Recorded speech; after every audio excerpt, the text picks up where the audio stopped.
सो अब तक जो फिनोमिना हमने डिस्कस किया वो था रिफ्लेक्शन ऑफ लाइट के बारे में, पर जो फिनोमिना अब हम डिस्कस करेंगे वो है रिफ्रैक्शन ऑफ लाइट। रिफ्लेक्शन और रिफ्रैक्शन में एक चीज कॉमन है, वो है लाइट। दोनों ही फिनोमिना लाइट से एसोसिएटेड हैं और दोनों ही फिनोमिना अपने में काफी इंपॉर्टेंट है। रिफ्लेक्शन ऑफ लाइट जब हमने डिस्कस किया था तो वहां पे हमने देखा था जो भी लाइट रे हमारी ट्रेवल कर रही है वो बेसिकली एक सिंगल मीडियम में ही ट्रेवल कर रही है। फॉर एग्जाम्पल, अगर मैं आप लोगों को बोलूं कि अगर मेरी कोई लाइट रे एयर में मूव कर रही है तो रिफ्लेक्शन फिनोमिना होने के बाद भी मेरी लाइट रे एयर में ही थी। बट ये केस हम रिफ्रैक्शन के केस में नहीं देखेंगे। रिफ्रैक्शन उसी केस में होता है जब हमारी लाइट रे एक मीडियम को छोड़ के दूसरे मीडियम में मूव करती है, तब जो हम लाइट का फिनोमिना ऑब्जर्व करते हैं उसको हम बोलते हैं रिफ्लेक्शन ऑफ लाइट। सो समझते हैं that what is reflection of light. Okay, this is the first question. The phenomena of bending of ray of light at the surface separating the two media. एक ऐसा फिनोमिना जिसमें हमारी ray of light bend हो, कहां पे? Eight the surface separating the two media. Media over here means medium. When it travels obliquely from one medium to another. Obliquely from one medium to another. Okay? यहां पे मैंने एक diagram draw किया है। Okay, यहां पे air है हमारा मीडियम 1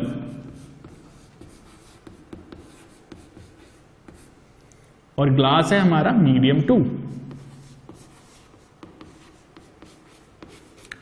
सो जब भी कोई लाइट रे एक मीडियम से दूसरे मीडियम में एंटर करती है, so at the surface, this is the surface, this blue line is the surface, at the surface when it enters from one medium to another medium.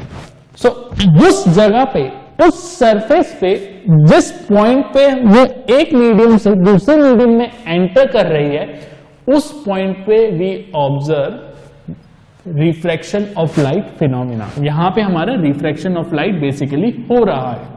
So let suppose हमारी light रे कहां थी? Air में। Air में light रे आई और उसने glass के, जो ग्लास था, जो दूसरा मीडियम था हमारे लिए, उसके सरफेस को यहां पे स्ट्राइक किया। सो जिस पॉइंट पे हमारी लाइट रे ने दूसरे मीडियम के सरफेस को स्ट्राइक किया, उस सरफेस पे we see the phenomena of refraction. Okay, don't be get confuse. Reflection और रिफ्रैक्शन में यही डिफरेंस है कि रिफ्लेक्शन में सेम मीडियम होता है और रिफ्रैक्शन में हमारा मीडियम चेंज होता है ऑलवेज। सो रिफ्रैक्शन फिनोमिना होने के बाद जब हमारी लाइट रे दूसरे मीडियम में एंटर करा हमारी लाइट रे ने, then it bends like this. So ये हमारा नॉर्मल है। इस नॉर्मल के अलोंग हमारी light ray will bend like this. So ये हो गया हमारा एंगल ऑफ इंसिडेंस, ये हो गया हमारा angle of refraction. This is your incident ray और दिस इज योर रिफ्रैक्टेड रे।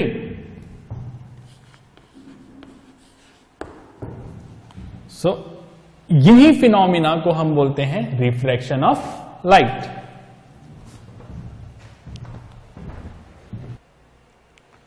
सो अब हम बात करेंगे कॉजेस ऑफ रिफ्रैक्शन, कि हमारा जो रिफ्रैक्शन होता है वो बेसिकली क्यों होता है। Causes of refraction of light.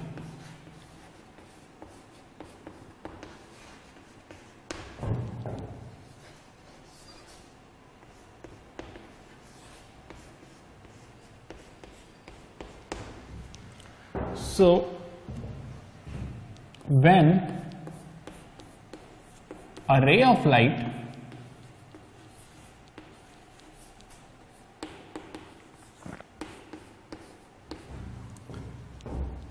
travel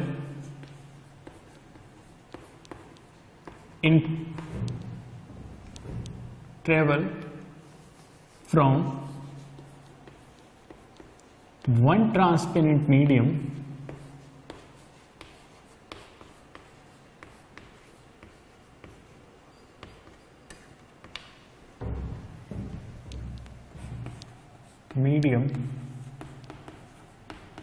to another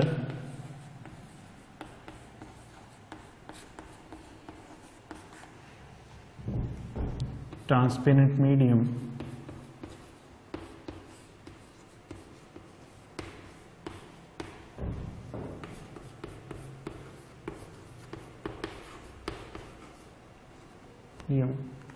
obliquely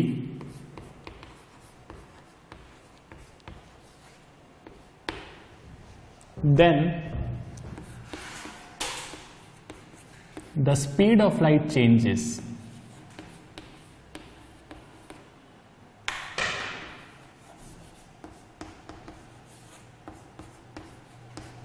Speed of light changes at the surface of two media which causes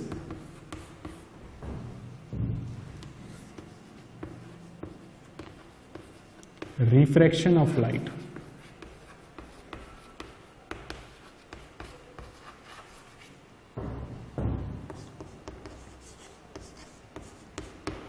So, जब भी हमारी लाइट रे एक मीडियम से दूसरे मीडियम में ट्रेवल करती है तो जिस पॉइंट पर हमारी लाइट रे दूसरे मीडियम में एंटर करती है, आफ्टर स्ट्राइकिंग दैट पॉइंट जो हमारी लाइट रे की स्पीड होती है वो चेंज हो जाती है। वो चेंज क्यों हो जाती है उसका रीजन मैं आगे चल के आपको दूंगा, बट हमारी स्पीड ऑफ लाइट चेंज हो जाती है। And due to this change of speed of light, इस स्पीड ऑफ लाइट के चेंज की वजह से जो हमारी जो लाइट रे है वो बेंट हो जाती है टूवर्ड्स या फिर अवे फ्रॉम द नॉर्मल, जिसकी वजह से we see the phenomena of refraction of light. अगर मैं इस डायग्राम की बात करूं यहां पे, तो अगर आप देखें कि हमारी लाइट रे यहां पर एयर में थी, एयर से आई, उसने इस पॉइंट पे स्ट्राइक किया ग्लास के और it bends towards the normal और वो यहां पे इस तरीके से मूव करने लगी। So air is a rare medium and glass is a denser medium. So air हमारे लिए एक रेयर मीडियम है, ग्लास हमारे लिए एक डेंसर मीडियम है। तो स्पीड ऑफ लाइट किस में तेज होगी, रेयर में ज्यादा होगी या ग्लास में ज्यादा होगी? ऑब्वियस सी बात है, एयर की स्पीड लाइट की स्पीड एयर में ज्यादा होगी, बिकॉज जो मॉलिक्यूल्स हैं of air they are loosely packed और जो ग्लास है उसके मॉलिक्यूल्स क्लोजली पैक्ड होंगे, जिसकी वजह से जो एयर का मूवमेंट है वो जो लाइट का मूवमेंट है वो एयर में मोर इजिली होगा in comparison to the movement of light in glass. So इसी speed of change of speed of light की वजह से the light ray bent when it enters from one medium to another. जब हमारी light रे एक medium से दूसरे मीडियम में एंटर करती है तो वो बेंट होती है and we observe the phenomena of refraction. Okay,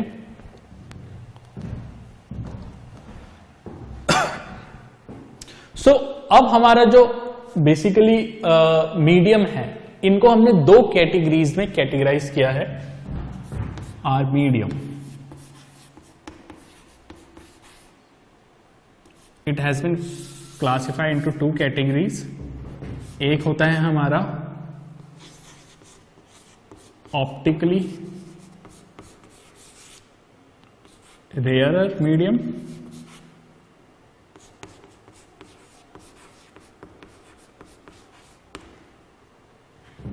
और एक होता है हमारा optically denser medium.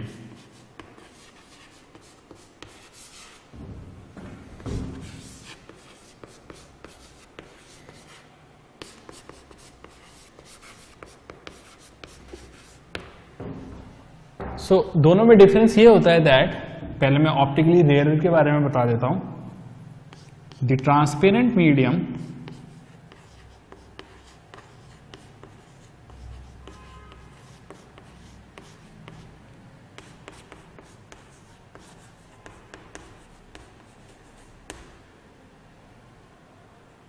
in which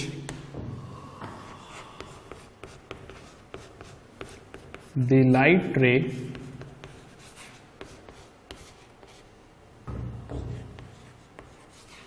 travels fast and after getting refracted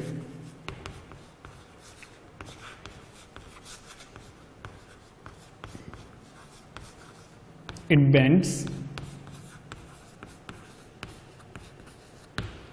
away from normal.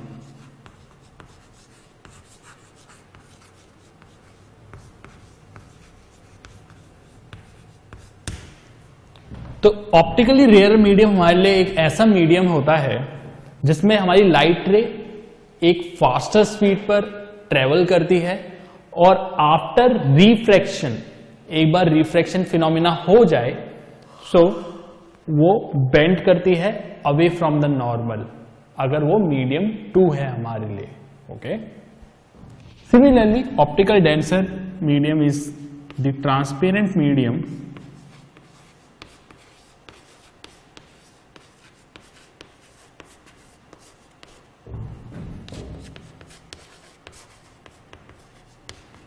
in which the light ray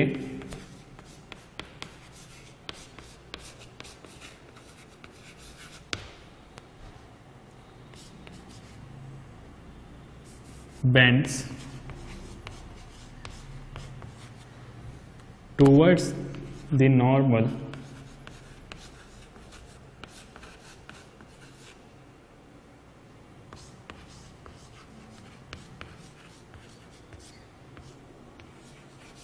after refraction.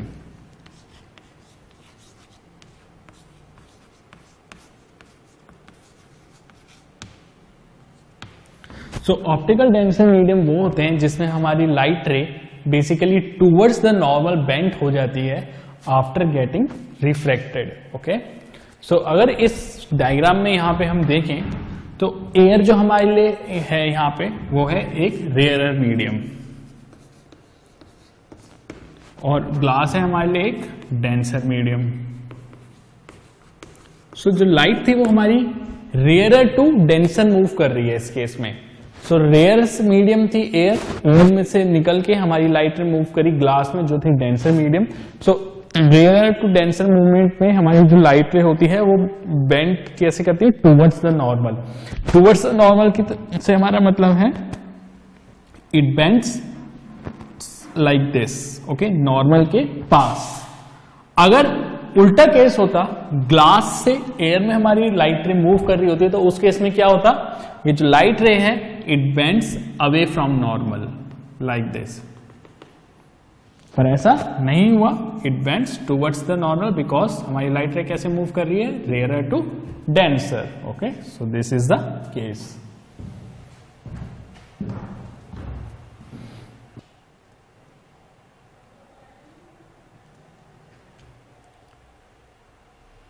अब हमारे पास है लॉ ऑफ रिफ्रैक्शन. जब हमने रिफ्लेक्शन का केस डिस्कस किया था तो हमने वहां पे डिस्कस किया था लॉ ऑफ रिफ्लेक्शन. अब रिफ्रैक्शन के केस में भी हमारे पास एक लॉ है जिसको हम बोलते हैं law of refraction. Law of refraction. Law of reflection की तरह ही लॉ ऑफ रिफ्रैक्शन में भी 2 केसेस होते हैं. सो जो फर्स्ट केस है वो कहता है the incident ray, the normal रे to the refracting surface at the point of incidence and the refracted ray all lie in the same plane. कि हमारी इंसिडेंट रे, हमारा नॉर्मल रिफ्लेक्टिंग सरफेस के साथ at the point of incidence पे and the refracted ray all lie in the same plane. वो तीनों ही तीनों same plane में ही लाई करेंगी. Okay, that's the first thing about this law. Second चीज वो बोलता है that the ratio of sine of angle of incidence to the sine of angle of refraction is constant, कि रेशियो हमारा sine of angle of incidence का with respect to sine of angle of refraction के साथ constant होगा for two media. Two media से हमारा मतलब है यहां पे two medium. The constant is denoted by n/1, n subscript में आया 2/1 and it is called the refractive index of medium 2 with respect to refractive index of medium 1. ये है refractive index of medium 2 with refer to the refractive index of medium 1. अगर इसको आपको लिखना हो तो आप कैसे लिखेंगे? इसे लिखेंगे n/1 is equal to sin I by sin R. So this is the ratio. और इस सेकंड पॉइंट को हम एक और नेम से जानते हैं, उसको हम बोलते हैं Snell's law. We call it as Snell's law.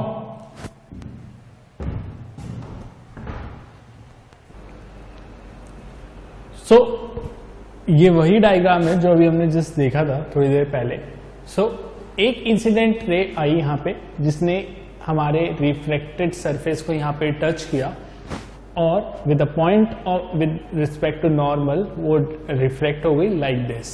सो अगर मैं मीडियम 2 के रिस्पेक्ट में मीडियम 1 की बात करूं, देन द स्नेल्स लॉ से that n/1 is equal to sine I by sine R, sine of angle of incidence with respect to sine of angle of refraction. Okay, so this is your Snell's law. This is the Snell's law.